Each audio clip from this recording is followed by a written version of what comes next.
people. We are going to talk about your placement test. This is a high school placement test, and I think that anybody can benefit from it. So I'm not going to say that if you're not going to the school where this is from, that you should not use it, but I think that anybody can use it. So anyway, follow along. I think it'll make sense. All right, so this is solving what we call a quadratic equation. Quadratic equations are equations of the form ax squared plus bx plus c is equal to 0. The thing here is that we can manipulate this equation so that it is in that form. So that would be 2x squared minus 15x plus 7 equals 0. So what's the point? The point is that solving quadratic equations can be done in 3 ways. We want to solve for x. 3 ways that we can talk about. One is factoring, which everybody hasn't done, but those of you that have done, you can factor and solve this. That should be simple. The second is completing the square, which is involved. And the third, which is probably the one that you're going to be expected to know, is using the formula x is equal to negative b plus or minus the square root of b squared minus 4ac, all of that over 2a. It looks like a bunch of gobbledygook, but we can talk about it. I know we talked about it in class a little bit. So what I would do at this point is determine what a is. A is 2, b is negative 15, and c is 7. You're going to plug it in here, and you're going to get an answer. You should get, and I'm just going to do this really quickly because we already talked about it in class, x is equal to 7 or 1/2. And we can get that, we'll get 2 answers. The plus and minus tells me that we're going to get 2 answers when we add or subtract the terms in here. Let me make this look like a B. I'm sorry, it looks like a 5 or something. Okay, so that's what's going on for that one. This one here, we talked about factoring completely, and I know somebody wanted to talk about what that looks like.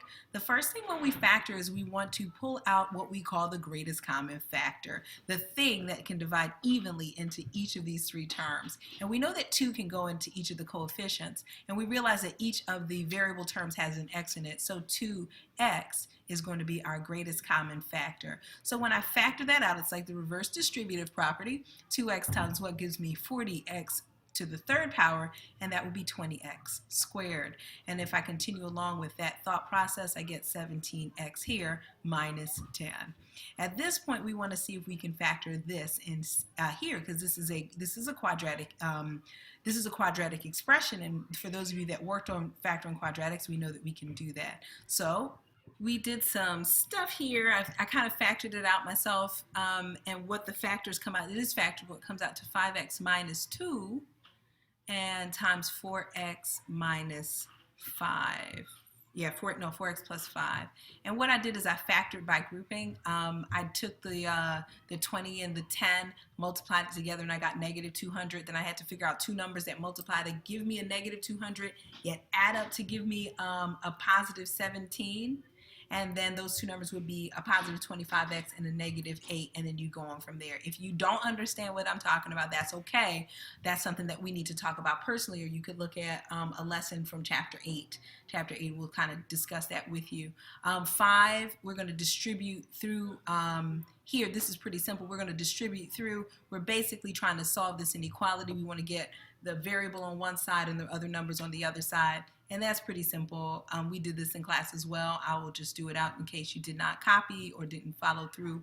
We got a 10 minus 15x, and that's going to be greater than or equal to 4 minus. This negative gets distributed through, so I get a negative 12x minus 21. And then what happens is I'm going to try to move everything over to one side. When I do that, I think I'm going to move the 15 over to the right side, and that's because this negative 15 will become positive. With that, I'll get a 3x. Are you guys with me? So I've handled those 2. Now I'm going to join these guys together and bring it over to the other side. And I know I'm doing a lot of steps in one. I'm going to probably have to erase some of this, but a positive 4 and a negative 21 is going to give me a negative 17. So this side has a negative 17. To get rid of the negative 17 over here, I'm going to add 17 to both sides, and I get 27. All right? Okay, so now I'm going to divide both sides by 3, And when I do that, I get that x is less than or equal to 9. Here's the one thing. I mean, obviously, this isn't going to be your test. If you divide or multiply both sides of an inequality by a negative, that sign flips. So I want you to keep that in mind. Other than that, you're treating your inequality pretty much like you would treat an equation if you're solving it, okay? All right, so with that in mind, I'm going to see if I can squeeze any more in here. So that was number 3 there. Blocking you off. There you go. That was all for number 3, whatever. And then what we're going to do is handle this over here. This is a simplify. So when we're solving, we're looking to isolate a variable and figure out what it is, whether it's an inequality or an equation. But when we're simplifying, we're just trying to join like terms together and kind of compress it in a nice, neat way. So I'm going to simplify here. Let me use red just to distinguish from the other problems. So I have 7x, that is an x, 7x minus 15x. I'm multiplying the negative 3 times the 5 and then the negative 3 times the 2 minus 6, right? Minus, now look at this, negative 6 times 7 is going to give me a negative 42, and then negative 6 times that 2x is going to give me a negative 12x. So at this point, I'm almost done. I just need to join like terms together and kind of party. So what I do is I'm going to bring my 7x and my negative 15x and my negative 12x all together. When I bring those guys together, I end up with a negative 20x. Okay, and then so I've handled these guys. The next 2 terms that I need to deal with are these constant terms, which would be negative 6 and a negative 42, which would give me a negative 48. And this is simplified. That's as simple as I can make it. That's as compact and put together as I make it. All right, so now we've done 1 through 4. I'm going to erase this. So if you need it, pause me here, and then we're going to pick back up with number 5. So looking at number 5 together, this is directly taken from chapter 6. We're going to work on solving this by using any method that we want because nobody indicated a method for us to use. So we definitely can go ahead and simplify this using, I don't know, elimination, substitution, or graphing, or we can also do matrix row reduction, which some of you hate and some of you love. I think I'm going to do what most of you probably knee-jerk reaction would be to do elimination. The Y terms have negative opposite signs, so to me it's really easy to make them opposite additive inverses. So what I'm going to do is multiply this first equation by 2 and multiply this equation by 3, so I get additive inverses. Does that make sense? So I'm going to take that off. That's not what I want to do quite yet. I'm going to use, let's say, green. This will be my green equation, and this one will be my blue equation. All right. And so for the green equation, I'm going to multiply both sides of the equation, by 2, and this guy I'm going to multiply by 3. So now my green equation is 8x plus 6y is equal to 2, and then my blue equation becomes 18x minus 6y. There's my additive inverse. Whoop, whoop. I know that y is going away. 21 times 3 gives me 63. And so now at this point, I'm just going to go through and add these 2 equations together. 8 and 18 give me 26x. These guys cancel out, and I'm left with 65.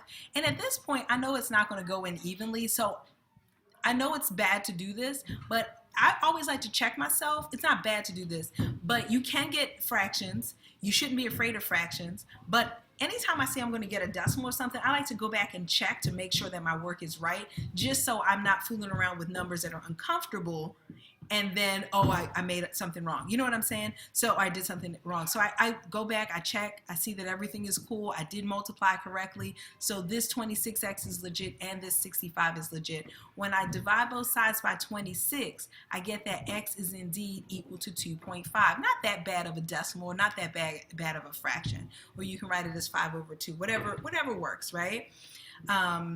So the next thing we're going to do is now we're going to solve by plugging it back into one of the equations, and the first one looks gorgeous, so we'll do that. 4 times, notice I'm substituting x, 2.5, quantity plus 3y is equal to 1. Do some math magic. and I end up with that y is equal to -3, right? See that? Move that over here. That's going to be a -10, yada, yada. Y is equal to -3, and I'm done. So that's the answer here. And I know I'm taking a long time, so I'm going to have to do this video in parts. Don't worry about it. So this one, we did this in class as well. 6, it says write the equation of a line that passes through the point 6, -10, and -3 and 11. A number of ways to do this, a number of approaches. What I would do is y equals mx plus b. It's just handy, and I think most of you remember that. You could do point slope, which is also easy. You could try to get it in standard form, which is fine as well. Point slope is actually probably the easiest, but most people don't remember it, so I'm going to go with what I think you might remember. So y equals mx plus b, we need to have the m, which is the slope, and we need to have the b, which is the y-intercept. Okay, and now that we have that listed as to what we need to get, let's figure out how to do it. Slope is equal to change in y over change in x. And basically what I get is this over this is equal to 21 over 9 is equal to -7/3. So that's my slope. Now to find my y-intercept. With the slope, I plug it right into the equation. After getting it right into the equation, I realize that I need a y value and an x value. So I choose one because I've got 2 opportunities for one. When y is equal to 11, x is equal to -3, I plug it into the equation, and I'm going to quickly figure out, let me make sure I have a pen, quickly figure out that these guys cancel. So this is really just going to end up being 11 plus 11 is equal to +7 plus b, subtract 7 on both sides, and we get that b is equal to 4. I'm not done yet, not until I write down the equation. And so finally the equation is y equals -7 over 3 x plus 4. That is the answer to that problem. What is the equation of a vertical line that passes through 5, 8? This problem breaks my heart. It breaks my heart when you guys are like, I don't know what's going on, vertical line. When in doubt, when they talk about vertical or horizontal line, draw a picture of it. Draw a picture of the situation and tell me, baby, what the equation is, okay? So here's what I would do. I would literally draw this situation. It passes through 5, 8. 1, 2, 3, 4, 5. 1, 2, 3, 4, 5, 6, 7, 8. Here's the point. It's vertical. It goes straight down.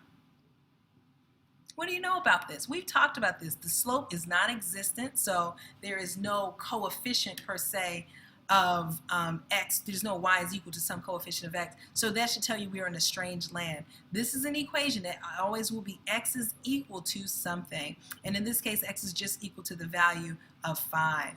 If I had, by chance, this situation, right? The answer is the words is this in black. If I had this situation where I had a horizontal line, I hope you guys know that this is a y is equal to equation and y is equal to 8. We've talked about this since 7th grade, so I don't know. You guys don't like it. All right, so that's what's going on with number 7. Number 8, are these two lines parallel or perpendicular? Well, let's think about it. What do parallel lines have? When I think about this problem, let me get some of this other stuff off the board. When I think about a problem about parallelness, I know that parallel lines have the same slope. Perpendicular lines have slopes that are opposite reciprocals of one another. So what I need to do in this case is to find the slope of each of them to be able to compare to see if they're parallel, perpendicular, or if there's no relation to the slopes, meaning if the slopes are not the same and they're not opposite reciprocals of one another, then I know that there is nothing, that it's neither. So that's what I'm doing now. I'm going to solve for y and find the slope for each. So let's just take our time. So 4x is equal to 5y plus 10. If I isolate this guy, I get 4x minus 10 is equal to 5y. Divide both sides by 5, I get 4 over 5. X minus 2 is equal to y. So clearly the slope is 4/5 for this first equation. Let's take this next guy. So if I have 15x minus 36 is equal to -12y, I'm going to divide everything by, because really the goal is to isolate y, right? I'm going to divide everything by 12, -12, and what I get is a negative, let's say 15 over, well, I could do 15 over, no, I'm not going to do that. I'm sorry. I'm going to reduce it. 15 over 12 is going to reduce to 5 over 4, right, x, and then -36 over -12 is going to be a +3 is equal to y. You can take your time and isolate y. You can see that that's what happened, all right? Take a look. Take a look. They are opposite reciprocals, so we know that the answer to this is that they are perpendicular. By the way, this symbol, this upside down T, means perpendicular, whereas two lines like that would mean parallel. I think you guys knew that, but just wanted to put it in there anyway. I think I'm going to stop here, and I'm going to go and make another video. I will talk to you guys in a few moments. Take care.